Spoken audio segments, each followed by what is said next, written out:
ಎಲ್ಲೋ ಒಂದು ಕಡೆ ವಿನೋದ್ ರಾಜ್ ಅವರಿಗೆ ಡ್ಯಾನ್ಸ್ ಅಂದರೆ ಅತೀವ ಪ್ರೀತಿ. ನಮ್ಮ ರಿಯಾಲಿಟಿ ಶೋಗಳಲ್ಲಿ ಇಂಥ ಸಾಕಷ್ಟು ಪರ್ಫಾರ್ಮೆನ್ಸ್ ಅಥವಾ ಶೋಗಳು ಡ್ಯಾನ್ಸಿಗೆ ಪಟ್ಟದ್ದು ಬರ್ತಾ ಇರುತ್ತೆ. ವಿನೋದ್ ರಾಜ್ ಅವರಿಗೆ ಒಂದು ಅವಕಾಶ ಕೊಡಬಹುದಿತ್ತು ಅನ್ನೋ ಒಂದು ಭಾವನೆ ಕಾಡ್ತಿದ್ಯಾ? ಕೊಡ್ಬೋದಿತ್ತು ಅನ್ನುವಂಥದ್ದು ಆ ಟೈಮ್ ಬೇರೆ ಇತ್ತು. ಜಡ್ಜ್ ಆಗಿ ಹೌದು. ಈಗ ನನ್ನಿಂದ ಸಾಧ್ಯ ಆಗ್ತಾ ಇಲ್ಲ ಅದು. ಈಗ ನನಗೆ ಜವಾಬ್ದಾರಿ ಜಾಸ್ತಿ ಆಗ್ಬಿಡ್ತು. ಈಗ ನನ್ನ ತಾಯಿಯವರ ಯಾವಾಗ 2010ರಲ್ಲಿ ನನ್ನ ತಾಯಿಯವರ ಆರೋಗ್ಯ ಕ್ಷೀಣಿಸ್ತು, ಒಂದೇ ವರ್ಷದಲ್ಲಿ ನನಗೆ ಅಮ್ಮವ್ರು ನೋಡ್ಕೋತಾ ಇದ್ದಿದ್ದು ಲೆಕ್ಕಾಚಾರ. ಇವರು ಅಡುಗೆ ಮೀನು ಹೆಚ್ಚೋರು, ತರಕಾರಿ ಹೆಚ್ಚೋರು, ಅಲ್ಲಿ ಫೋನ್ ಮಾಡು ಅಂತ ಹೇಳೋರು, ತಿರುಗಿ ಪುಡಿ ತೊಗೊಂಬಂದಿಲ್ಲ ಹಾಕು ಅಂತಂತ ಹೇಳೋರು, ಹುಳಿ ಕರೆಕ್ಟಾಗಿ ಕಲ್ಸ್ಕೊಂಡಿದ್ಯಾ ಅಂತ ಹೇಳೋರು, ಏನು ಹೇಳಿದ್ರು ಅವರು ಅಂತ ಕೇಳೋರು. ಏನು ನಾನು ಈ ರೀತಿ ತಾಯಿನ ನನ್ನ ಭೂಮಿ ಮೇಲೆ ನಾನು ನೋಡೇ ಇಲ್ಲ, ದೇವರಣೆಗಳು. ಈಗ ನಾನು ಆ ಥರ ಆಗೋಗ್ಬಿಟ್ಟಿದ್ದೀನಿ. ಹೆಚ್ಚು ಕಡೆ ನನ್ನ ಮನೆಗೆ ಏನಣ್ಣ ಒಳ್ಳೆ ಅತ್ತೆ ಆದಂಗೆ ಆಗ್ಬಿಟ್ಟಿದ್ದೀರಾ ಅಂತ ಎಲ್ಲರೂ ಹೇಳ್ತಾರೆ ಲೇಡೀಸ್ ಎಲ್ಲ.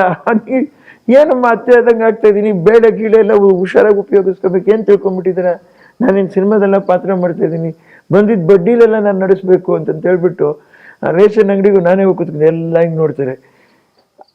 ಅಣ್ಣನಿಗೇನು ಗೊತ್ತಿಲ್ಲ, ಅವ್ರೇನು ಅಡುಗೆನ ಮಾಡ್ತಾರೆ. ಅಡುಗೆ ಮಾಡಿಲ್ಲ, ನಾನು ಅಷ್ಟು ಜನರಿಗೂ ರೇಷನ್ ತೊಗೊಂಬಂದು ಹಾಕಿದ್ದೀನಿ, ನನಗೆ ಗೊತ್ತಿಲ್ಲ, ಲೆಕ್ಕಾಚಾರ ಕರೆಕ್ಟಾಗಿ ಮಾಡಿರಿ ಅಂತಂತ ಹೇಳ್ಬಿಟ್ಟು. ಅಣ್ಣ ಇವರೇನ ಅತ್ತೆ ನಮಗೆ ಅಂತ ಈಗಂತಾರೆ. ನಾನು ಏನು ಮಾಡಲಿ, ನನ್ನ ತಾಯಿಯವ್ರು ತೋರಿಸ್ಕೊಟ್ಟಿದ್ದಾರೆ, ಅದು ತೋರಿಸ್ಕೊಟ್ಟಿದ್ದಾರೆ. ಇವತ್ತೇನು ನಾವು ಅನ್ನದಾಸೋಹ ಅಂದ್ಕೊಂಡಿದ್ದೀವೋ ಅದು ನನ್ನ ತಾಯಿಯವರು ಹಂಚಿ ತಿನ್ಬೇಕು ಕಂದ, ಈ ರೀತಿ ಮಾಡಿ ಇಂಚೆ ತುಳುನಲ್ಲಿ ಇಂಚೆ ಮಲ್ಪೋಡು ಗೊತ್ತಾ, ಅವನನ್ನ ಹುರಿಪೋಡು ಮಗ ಇದನ್ನ ಮಂಡ ಒಲ್ಪ ಬದುಕಿರೆ ಸಾಧ್ಯ. ಆರೇನು ಒರಿಪಾಯಿರ ಒಂದು ಇಜ್ಜಿ ಆ ಇಜ್ಜಿ ಅಂಕ ನಾನೇ ಒರಿಪಾವುಡು. ಅಯ್ಯೋ ಎಲ್ಲನೂ ಉಳಿಸ್ತೀವಿ. ಹಿಂಗೆ ಪ್ರಾಣನ ಉಳಿಸೋಕೆ ಯಾವುದು, ಅದಕ್ಕೆ ಯಾವುದಾದ್ರೂ ಲಾಕರ್ ಇದೆಯಾ, ಅದ್ರಲ್ಲಿ ಹಾಕಿ ಜೀವನ ಕೂಡಿಕ್ಬಿಟ್ಟು ಭದ್ರವಾಗಿರ್ಬೋದು ಅಂತ ಆಗಲ್ಲ. ವಿನೋದ್ ರಾಜ್ ಅವರು ಆ್ಯಕ್ಟ್ ಮಾಡ್ತಾ ಇಲ್ಲ, ಬಟ್ ಜೀವನ ದಿನ ದೂಡಲು ಒಂದಿಷ್ಟು ಖರ್ಚು ವೆಚ್ಚಗಳಿರುತ್ತೆ, ಇದಕ್ಕೊಂದಿಷ್ಟು ಖರ್ಚು ವೆಚ್ಚಗಳಾಗಿ ವಿನೋದ್ ರಾಜ್ ಅವರಿಗೆ ಎಲ್ಲಿ ದುಡ್ಡು ಬರುತ್ತೆ ಅಂತ ಹಲವರ ಪ್ರಶ್ನೆ. ನನ್ನ ತಾಯಿಯವ್ರು ಯಾವತ್ತೂ ನನ್ನ ಮಗನಿಗೆ ಈ ಥರ ಪರಿಸ್ಥಿತಿ ಬರಬಾರ್ದು ಅಂತ ತಮಿಳ್ನಾಡಿನಲ್ಲಿ ಆಸ್ತಿ ಮಾಡಿದ್ರು. ಅವರು ಬಟ್ಟೆ ಬರೆ ಒಡವೆ ವಸ್ತು ಇದ್ರ ಮೇಲೆ ಯಾವುದೂ ಅವ್ರಿಗೆ ಕಾಳಜಿ ಇರಲಿಲ್ಲ. ಮಗ ಇವನು ಗಂಡು ಮಗ, ಇವನು ಹೇಗೆ ಸಮಾಜದಲ್ಲಿ ಇವನನ್ನು ನಾನು ಹೇಗೆ ತರಬೇಕು, ಇವನನ್ನು ಒಬ್ಬ ಮನುಷ್ಯನಾಗಿ ಹೇಗೆ ಮಾಡಬೇಕು, ಇವನಿಗೆ ಏನಿದ್ರೆ ಇವನು ಬದುಕ್ತಾನೆ ಅಂತ ಹೊಟ್ಟೆ ಬಟ್ಟೆ ಕಟ್ಟಿ ನನಗೆ 10 ವಯಸ್ಸಲ್ಲಿ ತಮಿಳ್ನಾಡಿನಲ್ಲಿ 12 ಗಂಟೆ ರಾತ್ರಿ ಕರೆಂಟ್ ಬರೋದು. ಆವಾಗ ಅದೊಂದು ಕಾಲ. 12 ಗಂಟೆ ರಾತ್ರಿ ಟಾರ್ಚ್ ಇಟ್ಕೊಂಡು ನನ್ನ ಕೈಲಿ ಸನಿಕೆ ಇಟ್ಕೊಂಡು ಮೋಟ್ರ್ ಆನ್ ಮಾಡಿಸ್ಬಿಟ್ಟು ನೀರು ಹಾಯಿಸೋದು. ರಾತ್ರಿಯಲ್ಲಿ ನೀರು ಹಾಯಿಸ್ತಾ ಇದ್ದೆ ನಾನು. ಅವಾಗ ಹೆಚ್ಚು ಕಡಿಮೆ 10-11 ವಯಸ್ಸು ನನಗೆ. ಆವಾಗಲಿಂದ ಕೆಲಸ ಹೇಳ್ಕೊಟ್ರು ನನಗೆ.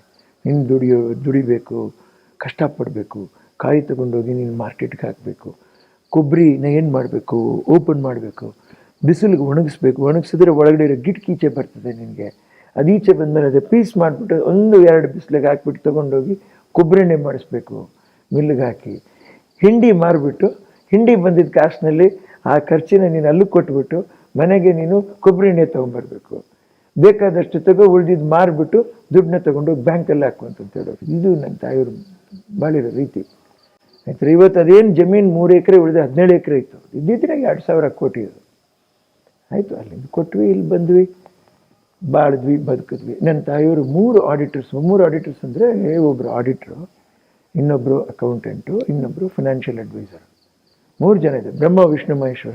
ಇವ್ರ ಜೊತೆಯಲ್ಲಿ ನನ್ನನ್ನು ಪಳಗಿಸಿದ್ರು.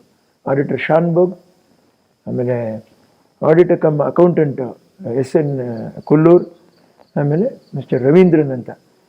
ಇವ್ರನ್ನ ನನ್ನ ಮಗನ್ನ ನೀವು ಹದ್ಬಸ್ತಿಗೆ ತರಬೇಕು, ಅವನಿಗೆ ಆಡಳಿತ ಈ ಹಣನ ಹೇಗೆ ಉಪಯೋಗಿಸೋದು ಅನ್ನುವಂಥದ್ದು ಅವ್ನಿಗೆ ಗೊತ್ತಾಗಬೇಕು ಅಂತ ಟ್ರೈನ್ ಮಾಡಿಸಿದ್ರು ನಾನು.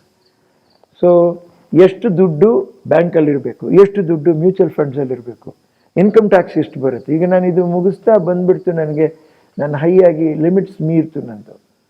ಸೊ ಅಡ್ವಾನ್ಸ್ ಟ್ಯಾಕ್ಸ್ ಆಲ್ರೆಡಿ ನಿನ್ನೆ ನಾನು ಮಂತ್ ಎಂಡಿಂಗಿಗೆಲ್ಲ ನಾವು ಇಟ್ಕೊಳ್ಳಲ್ಲ, ನಿನ್ನೆ 5 ಲಕ್ಷ ರೂಪಾಯಿ ಕಟ್ಬಿಟ್ಟೆ. ಎಲ್ಲ ಮನೇಲಿರೋರಿಗೆ ಹೇಳ್ತಾ ಇರ್ತೀನಿ, ನೋಡಿ ಎಲ್ಲ ಹಿಡಿತದಲ್ಲಿ ಮಾಡಬೇಕು. ಈಗ ನಮಗೆ ಎಕ್ಸ್ಟ್ರಾ ಅನ್ನದಾಸೋಹ ಬಿದ್ದಿದೆ ತಲೆ ಮೇಲೆ, ಹಾಗಾಗಿ ನಾವು ಅದನ್ನ ಸರಿ ಮಾಡಬೇಕು, ಸರಿಯಾಗಿ ನಡ್ಸ್ಕೊಂಡು ಹೋಗ್ಬೇಕು, ಎಲ್ರಿಗೂ ಜವಾಬ್ದಾರಿ ಇರಬೇಕು ಅಂತದನ್ನ ಹೇಳಿ, ಅದರಿಂದ ನಾನೀಗ ಅಲ್ಲಿ ಪ್ಲಾಟ್ಸ್ ಮಾಡಿದ್ದೀನಿ ತಮಿಳ್ನಾಡಿನಲ್ಲಿ. ಡಾಕ್ಟರ್ ಲೀಲಾ ಎವೆನ್ಯೂ ಅಂತಂತ ಹೇಳಿ, ಅಲ್ಲಿ ನಮ್ಮ ಕರುಣಾನಿಧಿಯವರ ದೂರ ಸ್ವಂತ ಅವರು. ಜೂಪಿಟರ್ ಕನ್ಸ್ಟ್ರಕ್ಷನ್, ಕಲೈ ಮೋಹನ್ ಅಂತ, ಅವರು ಅಲ್ಲಿದ್ದು ಅವ್ರು ಗಮನಿಸ್ಕೋತಾರೆ. ಯಾವಾಗಲೂ ಬೇಕು ಅಂದರೆ ಒಂದು ಪ್ಲಾಟ್ ಸೇಲ್ ಮಾಡಿ ನನಗೆ ವ್ಯವಸ್ಥೆ ಮಾಡಿಕೊಡಿ ಮಾಡಿಕೊಡ್ತಾರೆ ಪಾಪ. ಅದೇ ತೊಗೊಂಬಂದು ನಾನು ಆದಾಯ ತೆರಿಗೆ ಕಟ್ಟಿ ಬ್ಯಾಂಕಲ್ಲಿ ಒಂದು ಸ್ವಲ್ಪ, ಮ್ಯೂಚುವಲ್ ಫಂಡಲ್ಲಿ ಒಂದು ಸ್ವಲ್ಪ ಹಾಕ್ಬಿಟ್ಟು, unit trust of India, SBI mutual funds, LIC mutual funds, unit trust of India monthly income scheme, LIC monthly income scheme, Jeevan Akshay, ಇವೆಲ್ಲ ಮಾಡಿಕೊಂಡು HDFC ಬ್ಯಾಲೆನ್ಸ್ಡ್ ಗ್ರೋತು, ಆಮೇಲೆ HSBC ಫೈನಾನ್ಸಸ್ಸು, ಆಮೇಲೆ ಇದೆ ಟ್ಯೂಲಿಪ್ಪು, ಇದೆಲ್ಲ ಈ ಥರ ಮಾಡೋದು. ಈಗ ಲೇಟೆಸ್ಟಾಗಿ ಬಂದಿದೆಯಲ್ಲ MAF ಅಂತ ಹೇಳ್ಬಿಟ್ಟು, ಮಲ್ಟಿ ಅಸೆಟ್ ಅಲೋಕೇಶನ್ ಫಂಡ್ಸ್ ಅಂತ. ಸೊ ಆ ಥರದ್ರಲ್ಲಿ ಹಾಕ್ಬಿಟ್ಟಾಗ ಪರಾಣಮ್ ನಿಮಗೆ ಒಂದು 30%, 27%, 30% ಬಂದೇ ಬರುತ್ತೆ.